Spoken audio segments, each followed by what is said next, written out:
నమస్కారం వార్తలకు స్వాగతం. ముందుగా ముఖ్యాంశాలు. మాజీ మంత్రి అంబటి రాంబాబు ప్రెస్ మీట్, పలు అంశాలపై వివరణ.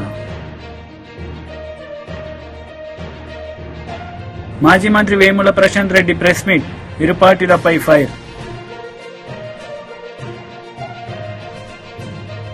YCP leader Ambati Rambabu media సమావేశం నిర్వహించారు. ఈ సందర్భంగా పలు అంశాలపై ఆయన మాట్లాడారు. పెట్టి లోపల పెట్టి వారిని హింసించాలి, వారిని భయపెట్టాలి అని మీరు ప్రయత్నం చేస్తున్నారు. ఎందుకు ఇంత స్థాయికి దిగజారిపోయారు మీరు? నేను ఒకటే మనవి చేస్తున్నా, మీరు సామాన్యులు కదే, బ్రహ్మాండమైన నెంబర్తో ఈ రాష్ట్రానికి ముఖ్యమంత్రి అయ్యారు. మీకు జనసేన పార్టీ సపోర్ట్గా ఉంది.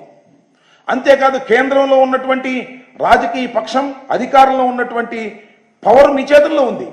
ఇంతమంది ఉన్నా ఏమిటి కుట్రలు, ఈ కుతంత్రాలు? దీన్ని బట్టి నాకు అర్థమవుతుంది ఒకటే, చంద్రబాబు నాయుడు గారికి జగన్మోహన్ రెడ్డి గారు అంటే భయం. జగన్మోహన్ రెడ్డి గారు అంటేనే కాదు, జగన్మోహన్ రెడ్డి గారి వెనుక ఉన్న 40% ఓట్లంటే భయం. అంతేకాదు మీరు గెలిచారే, ఆ గెలుపు మీది కాదని భయం.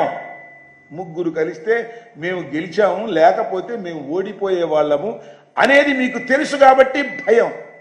జగన్మోహన్ రెడ్డి గారిని ఏదో ఒక విధంగా అణగదొక్కేస్తే పని అయిపోతుంది అనుకుంటున్నారు. అణగదొక్కేస్తే అణిగిపోయే స్థితిలో జగన్మోహన్ రెడ్డి గారు, వైఎస్ఆర్ కాంగ్రెస్ పార్టీ లేదు అనే విషయాన్ని మీరు గమనించకపోవటం, గ్రహించకపోవడం, అది మీ అహానికి సంబంధించినటువంటి అంశమని మనవి చేస్తున్నాం. ఇవాళ మీరందరూ కలిసిన 40% ఓట్ షేర్తో ఇవాళ జగన్మోహన్ రెడ్డి గారు ఉన్నారనే విషయాన్ని మీరు దయచేసి మర్చిపోకండి. మర్చిపోలే, మీరు భయపడుతున్నారు. ఆలోచించుకోమని మనవి చేస్తున్నా. ఇంత దుర్మార్గమైనటువంటి కార్యక్రమాలు మీరు చేసి జగన్మోహన్ రెడ్డి గారి పార్టీ మీద రుద్దేసి కేసులు పెట్టేసి తలసిల రఘురామ్ గారిని మళ్ళా కేసులు ఇరికించాలని, అదేవిధంగా నందిగం సురేష్ను మళ్ళా లోపలే ఉన్నాడు కాబట్టి మళ్ళా ఈ కేసులో పెట్టి అసలు బెయిల్ రాకుండా చేసేద్దాము అనేటువంటి ఒక కుట్రపూరితమైన అణచివేయాలనేటువంటి దృక్పథంతో మీరు పనిచేస్తున్నారు. అణచి వేస్తే అణిగిపోయేటటువంటి వ్యక్తులు కాదు వీరు.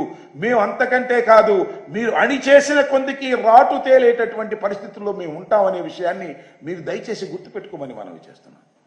ఒక సంఘటన జరిగితే దాని నుంచి గుణపాఠాలు నేర్చుకొని మరింత మెరుగైన సాయాన్ని అందించవలసినటువంటి మీరు, ఈ పడవల కంటే ఎల్లో రంగు ఉందంట, ఎల్లో రంగు ఉందంటే అది వైఎస్ఆర్సీపీ రంగు అంట. ఎల్లో రంగు కాదు నాయన, అది సముద్రపు నీటి రంగు. ఎవరైనా పడవలకి అది వేసుకుంటారు, అది సహజం. నువ్వు వెళ్ళు, నిజాంపట్నంలో కానీ మచిలీపట్నంలో కానీ ఇంకో చోట కానీ బోట్లకు వెళ్తే ఎల్లో రంగు ఉంటుంది. అది తరతరాలుగా వస్తున్నటువంటి అంశం. అది దానికి ఎల్లో రంగు ఉంది కాబట్టి ఇది జగన్మోహన్ రెడ్డి గారి కుట్రా అనేటువంటి పద్ధతుల్లో మీరు పనిచేయటం చాలా దుర్మార్గమైనటువంటి అంశం. చాలా దిగజారిపోయి రాజకీయాలు చేస్తున్నటువంటి చంద్రబాబు నాయుడు గారు ఈ విషయాలను కొద్దిగా గమనించవలసినటువంటి అవసరం ఉంది అని ఈ సందర్భంగా నేను చెప్పదలుచుకున్నాను. అంతేకాదు, ఇవాళ చూడండి, 7వ తారీఖు వరద వచ్చింది అంటే శనివారం రాత్రి మన బుడమేరు దగ్గర నీరు వదిలితే వచ్చింది, మునిగిపోయింది. వారి లెక్క ప్రకారమే 46 మంది చనిపోయారు. 46 మంది మా కాదు చనిపోయింది, ఇంకా చాలా ఎక్కువ మంది చనిపోయారు, గల్లంత అయిపోయారు, వందల సంఖ్యలో చనిపోయారు. నిదానంగా అన్నీ బయటకు వస్తాయి. ఈ రోజు వరకు 10 రోజులు అవుతుంది. బాధితులకు సరైన సక్రమమైన సహాయం అందనటువంటి పరిస్థితి, అలో లక్ష్మణ అని విలవిల్లాడుతున్నటువంటి పరిస్థితి. ఆ పరిస్థితి ఇంతవరకు సరిదిద్దలేకపోయారు. దుర్మార్గం అంటున్నా. ఇంత భయంకరమైనటువంటి పరిస్థితులు రాష్ట్రంలో ఎప్పుడు లేవు. అనేక ప్రమాదాలు జరిగాయి, అనేకమైన వరదలు వచ్చాయి, కానీ ప్రభుత్వ అడ్మినిస్ట్రేషన్ కంప్లీట్ ఫెయిల్ అయిపోయింది. చంద్రబాబు నాయుడు గారు చెప్తున్నారు ఆయన పెద్ద విజనరీ అట, అడ్మినిస్ట్రేటర్ అట. నేను మనవి చేస్తున్నా, చంద్రబాబు నాయుడు గారు అసలు విజనరీయే కాదు, అడ్మినిస్ట్రేటర్ అంతకంటే కాదు, కానీ ఆయన పేరు వచ్చింది. బీజేపీ లీడర్ మీడియా సమావేశం నిర్వహించారు. ఈ సందర్భంగా పలు అంశాలపై ఆయన మాట్లాడారు. భావి తరాలకు ఇస్తున్నారనేది చాలా స్పష్టంగా అర్థమవుతున్నది. గౌరవ ముఖ్యమంత్రి గారిని నేను 2 విషయాలు అడుగుతా ఉన్నాను.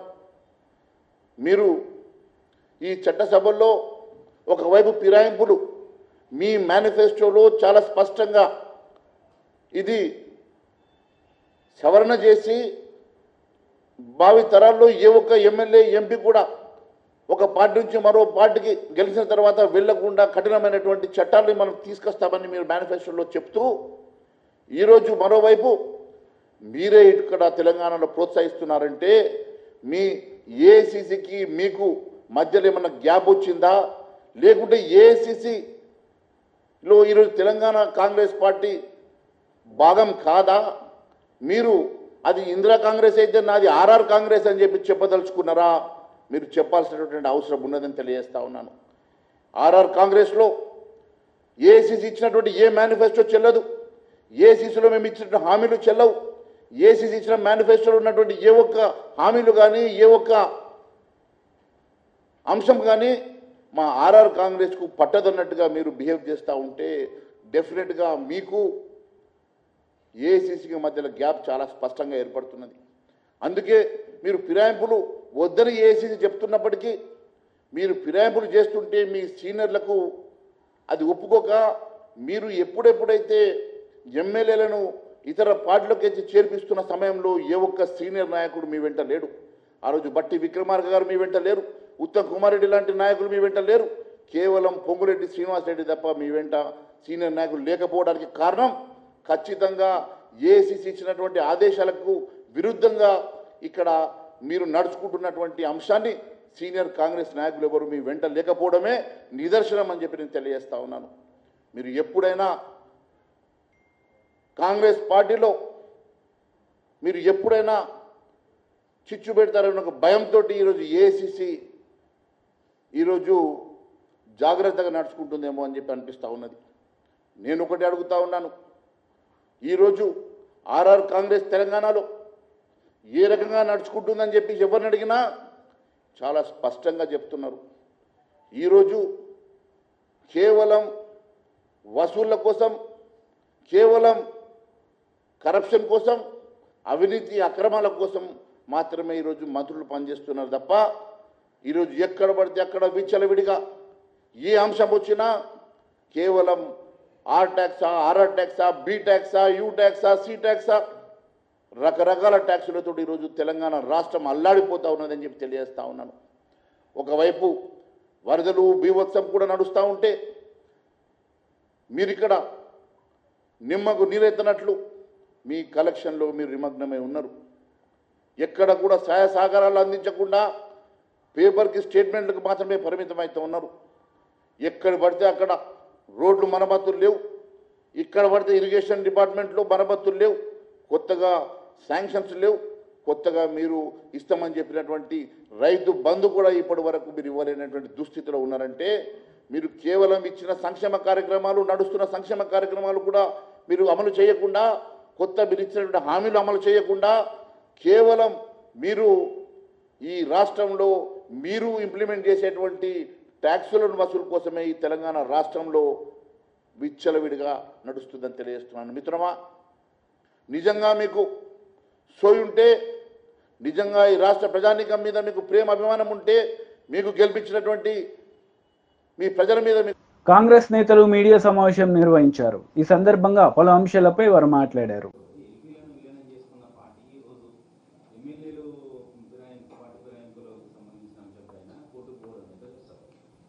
అంటే ఇప్పుడే చెప్పిన దయ్యాలు వేదాలు పలికినట్టుంది.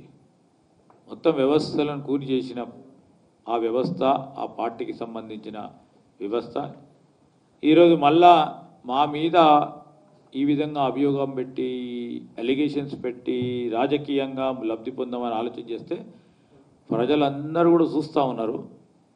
ప్రజలే అన్నిటికీ జవాబు చెప్తారు కనుక మేము కూడా వేచి చూస్తూ ఉన్నాం. ఒక పరంగా చట్టపరంగా, న్యాయపరంగా అన్ని అంశాల విషయంలో ప్రజల దీవెనలు ఉంటే మాకు తప్పకుండా వారు అనుకున్న దానికి ఖచ్చితంగా సమాధానం చెప్తాం. సార్, మరి గతంలో కాంగ్రెస్ ఎమ్మెల్యేలు మారినప్పుడు రాళ్ళతో కొట్టాలని మీ కాంగ్రెస్ నేతలు అన్నారు కదా, ఇప్పుడు అదే రిపీట్ చేయొచ్చా?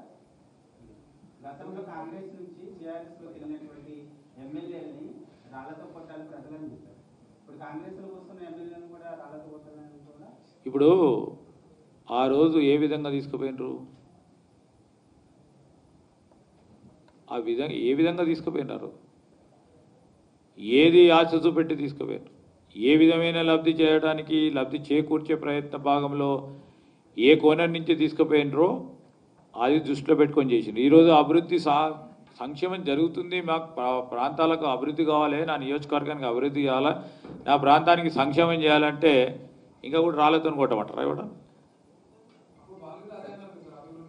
వాళ్ళకి ఏందో ప్రజలకు తెలుసు కనుకనే, మాకు కూడా తెలుసు కనుకనే ఆ రోజు చెప్పడం జరిగింది మా ప్రతిపక్ష నేతకు సంబంధించి. ఏమంది గౌరవ హైకోర్టు, ఏమంది దానిలో, ఏమంది ప్రక్రియను మొదలుపెట్టమంది, ఏమంది దానిలో ఏమో పోయి రేపు పొద్దున నిర్ణయం చేసుకొని నిర్ణయం ఈ విధంగా ఉంది, ఈ విధంగా అమలు చేయమని అందా? అదండి 4 వీక్స్లో ప్రక్రియను మొదలుపెట్టమంది, నాట్ నిర్ణయం. స్పష్టం ఇది. ఈరోజు మేము చెప్తా ఉన్నాం ప్రక్రియను మొదలుపెట్టమంది. కోర్టుకు సంబంధించి ఆ అధికారం కూడా, ప్రక్రియ మొదలుపెట్టే అధికారానికి సంబంధించిన అంశం విషయంలో కూడా లీగల్ ల్యూమినరీస్ ఈరోజు న్యాయపరంగా ఉన్న అనేక మంది ప్రముఖంగా ఉన్న న్యాయవాదులు కూడా దాన్ని కూడా సమీక్షిస్తూ ఉన్నారు. ఎంతవరకు న్యాయస్థానాలు ఈ 10th షెడ్యూల్కు సంబంధించిన అంశం విషయంలో న్యాయస్థానాలు లెజిస్లేచర్కు సంబంధించిన అంశం విషయంలో డైరెక్షన్ ఇవ్వచ్చా రాదా అనే అంశాన్ని కూడా సమీక్ష చేస్తూ ఉన్నారు. తప్పకుండా ఆ కోణంలో గురించి కూడా అందరూ ఆలోచన చేస్తారు. ఎంతవరకు రాజ్యాంగం నిర్ణయం చేసిన అధికారాలు, ఆ అధికారాలకు సంబంధించిన లిమిటేషన్స్, ఆ లిమిటేషన్స్ సంబంధించిన ఎంతవరకు వారు ఓవర్లాపింగ్ చేయకుండా రాజ్యాంగ స్ఫూర్తిని కాపాడే ప్రయత్నం చేయాలి. 10th షెడ్యూల్లో ఏమంది, 10th షెడ్యూల్లో ఎక్కడ కూడా ఫలానా రోజులలో చేయాలే నిర్ణయం అని స్పెసిఫిక్గా ఎక్కడ కూడా పేర్కొన్నారు. బీఆర్ఎస్ లీడర్ మీడియా సమావేశం నిర్వహించారు. ఈ సందర్భంగా పలు అంశాలపై ఆయన మాట్లాడారు. ఉంటారు అని చెప్పి ఫస్ట్ ఈ కాన్స్టిట్యూషన్ బాడీ, తర్వాత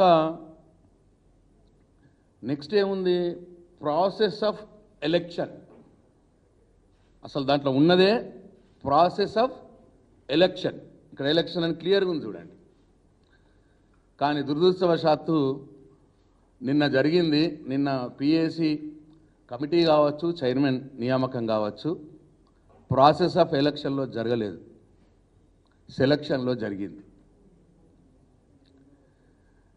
ఎలక్షన్లో జరగాల్సిన కమిటీ సెలక్షన్లో చేసుకున్నారు. ఈ ప్రాసెస్ ఆఫ్ ఎలక్షన్లో ఏమంటారంటే ఇదండి, a motion is moved in the legislative assembly calling upon members of the house to elect from amongst themselves to the public accounts committee.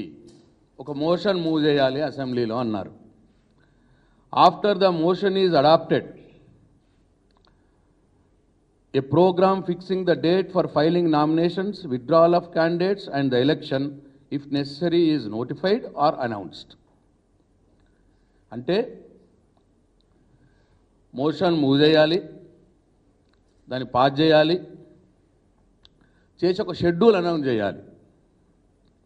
ఈ టైంలో ఎలక్షన్ నామినేషన్స్ తీసుకుంటాం, ఈ టైంలో విత్డ్రాల్ ఉంటుంది, ఈ టైంలో విత్డ్రాల్ అయిపోయిన తర్వాత ఎలక్షన్ అవసరం ఉంటే ఎలక్షను, ఏకగ్రీవం అయితే ఏకగ్రీవం, మళ్ళీ దాన్ని అనౌన్స్ చేయాలి. సో దురదృష్టవశాత్తు మాకు అసెంబ్లీ లాస్ట్ డే, మొన్న బడ్జెట్ సెషన్స్లో జరిగిన లాస్ట్ డే నాడు 12 గంటలకి స్పీకర్ గారు మోషన్ మూవ్ చేసినారు.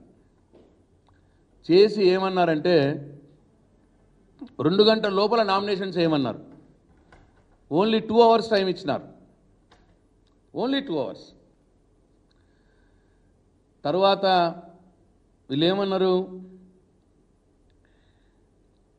If number of members nominated is equal to the number of members to be elected, the members nominated are declared elected after the expiry of time for withdrawal of candidature. If the number of members nominated after withdrawal is more than number of members to be elected, election is held on the stipulated date, as is mentioned in the program, and the results are announced after counting. అంటే నామినేషన్ల తర్వాత విత్డ్రాల్కు date announce చేయాలి. Withdrawal తర్వాత అసలు ఎందరు ఫీల్డ్లో ఉన్నారో notice board మీద లిస్టు పెట్టాలి. ఒకవేళ నోటీస్ బోర్డు మీద లిస్టులో ఈ 13 మంది కంటే ఎక్కువ మంది నామినేషన్స్ ఫైల్ చేస్తే ఎలక్షన్ చేయాలి. 13 మందే నామినేషన్ ఫైల్ చేస్తే ఏకగ్రీవంగా అనౌన్స్ చేయాలి. అది కూడా అనౌన్స్ చేయాలి మళ్ళీ. ఇగో ఇంత ప్రాసెస్ని ఏమీ చేయకుండా ఒక 2 గంటలు టైం ఇచ్చి నామినేషన్లు తీసుకోమని చెప్పి నామినేషన్లు తీసుకున్న ఒక నెల రోజులకి ఇవాళ సడన్గా బులెటిన్ విడుదలైంది అకస్మాత్తుగా. అంటే ఎక్కడ కూడా వీళ్ళు ప్రాసెస్ని కూడా ఫాలో కాలేరు. వాళ్ళ తప్పుల్ని కప్పుపుచ్చుకోవటానికి, వాళ్ళ లోపాలు ప్రజలకు తెలియనీయకుండా చేయటానికి ఇగో ఇంత ఘోరమైన ప్రజాస్వామ్యాన్ని కూని చేసే విధంగా ఇవాళ వాళ్ళు వ్యవహారం చేసినారు. టీడీపీ పోలిట్ బ్యూరో సభ్యులు వర్ల రామయ్య మీడియా సమావేశం నిర్వహించారు. ఈ సందర్భంగా సీఎం జగన్ రెడ్డిపై మండిపడ్డారు.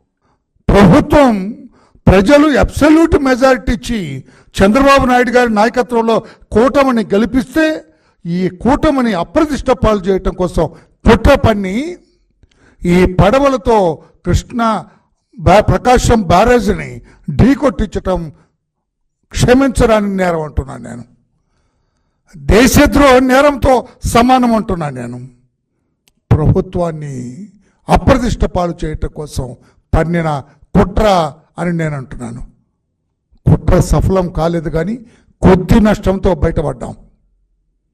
కొన్ని కోట్ల రూపాయల నష్టంతో మాత్రమే బయటపడింది రాష్ట్ర ప్రభుత్వం. లేకపోతే వాళ్ళు అనుకున్నది జరుగుంటే, ఈ పడవలు సరైన రీతిలో బ్యారేజీని ఢీకొట్టుంటే ఆ నీటిని ఆపేవాళ్ళం కాదు మనం. సముద్రంలోకి వెళ్లే ముందు ఈ వరదంతా కూడా ఎన్ని గ్రామాలు ముంపుకు గురయ్యాయో, ఎంతమంది ప్రాణాలు పోయాయో, ఎంత ఆస్తి నష్టం జరిగి ఉండేదో, ఎన్ని ఇళ్ళు మునిగిపోయాయో, ఎంత పశు సంపద నాశనం అయి ఉండేదో, కోట్లాది రూపాయలు లెక్కలేనంత సంపద నాశనం అయి ఉండేది. లెక్కలేనంత మంది ఆ రోజు 1997లోన వరద వచ్చింది. 1902లో వరద వచ్చింది కదా, మన దివిసీమ వరద వచ్చినప్పుడు ఏ రకంగా లెక్కలేనంత మంది చనిపోయారో, కరెక్ట్గా లెక్క కూడా తేల్చలేకపోయామో, శవాల్ని మనం లెక్కించలేకపోయామో, అటువంటి ప్రమాదం నుంచి బయటపడ్డామని నేను అంటాను.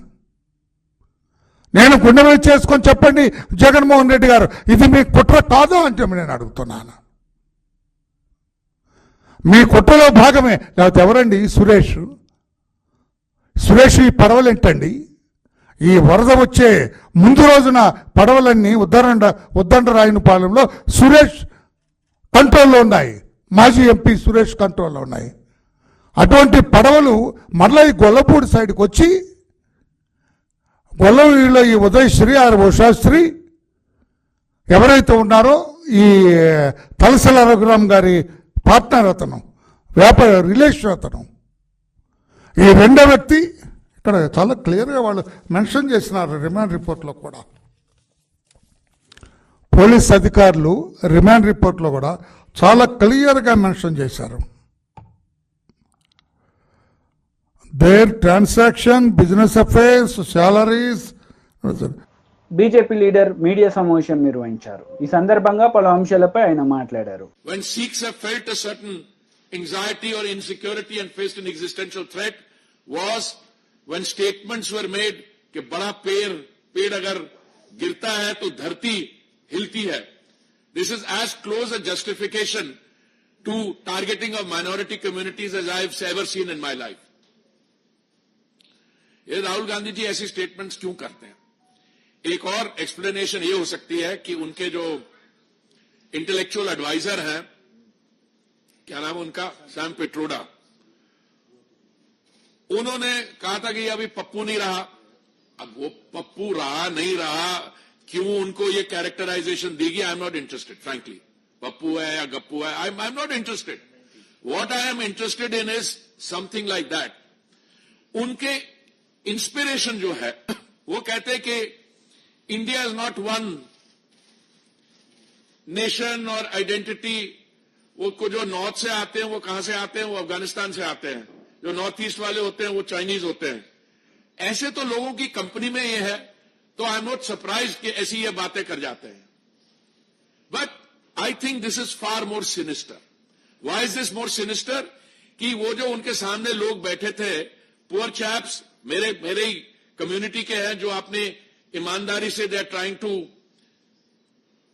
ईक out a living in the United States और मेहनत करते हैं, उन लोगों को, क्योंकि उनका देश के साथ वैसा संबंध नहीं रहा, they are not in knowledge, उन लोगों के बीच में ये गलत नैरेटिव राहुल जी स्प्रेड कर रहे हैं। और उसके बाद वो क्या कर रहे हैं, मैं उसमें नहीं जाता हूं। The other day he said एक बहुत बड़ी लार्ज इकोनॉमी है, वहां पे अनएम्प्लॉयमेंट नहीं है। कभी कुछ कह देते हैं। अभी ही has let loose a diatribe against the RSS. You know, he ought to educate himself. If there is one organization which has come forward whenever we've had problems, it is the RSS. And to attack them and to attack the country. I mean, I think during this process, it has made it worse because he's not gone out of India as an ordinary citizen. As RP says, he has gone out as the leader of opposition. And what has happened during this? He has attacked the legal system in India. He has attacked, as I can see it, the outcome of the elections. He has said that our accounts were frozen. अरे भाई context तो बताओ, किसके account क्यों freeze हुआ, वो context तो देखो. No, but he goes on this and maligning the country, running down the country. Don't give credit to the fact that we are a robust democracy, we are the world's largest democracy, we are a mother of democracy. At least acknowledge your own. Congress నేతలు media సమావేశం నిర్వహించారు. ఈ సందర్భంగా పలు అంశాలపై వారు మాట్లాడారు. जानबूझकर छिपाया जा रहा है, मार्केट से छिपाया जा रहा है, पत्रकारों से छिपाया जा रहा है। हो सकता है सरकार से छिपाया हो, लेकिन इस सरकार को तो सब मालूम रहता है। इस सरकार के पास तो पेगासस है। मेरे फोन की बातें इस सरकार के पास हैं, राहुल गांधी जी के फोन की बातें इस सरकार के पास रहती हैं, खड़गे साहब के फोन के अंदर ये सरकार घुसी हुई है, केसी वेणुगोपाल जी के फोन के अंदर ये सरकार घुसी हुई है। लेकिन माधवीपुरी जी 99% शेयर होल्डर जिस कंपनी की हैं, उनके पति और वो मिलकर ये कंपनी चलाते हैं, अगोरा एडवाइजरी प्राइवेट लिमिटेड। माधवी जी सरेआम झूठ बोलते हुए पकड़ी गई कि ये कंपनी डोरमेंट है। मैं आगे बताऊंगा कैसे। This is a case of willful concealment. Last press conference I told you that the Wockhardt case, which we also exposed last week, was a case of clear corruption, brazen corruption. This, what I am about to tell you, is a case of willful concealment. जानबूझकर छिपाया गया है। अब ऐसा कौन सा Pegasus है सरकार के पास जो सिर्फ विपक्ष के लिए है, सिर्फ पत्रकारों के लिए है, माधवी जी के लिए नहीं है?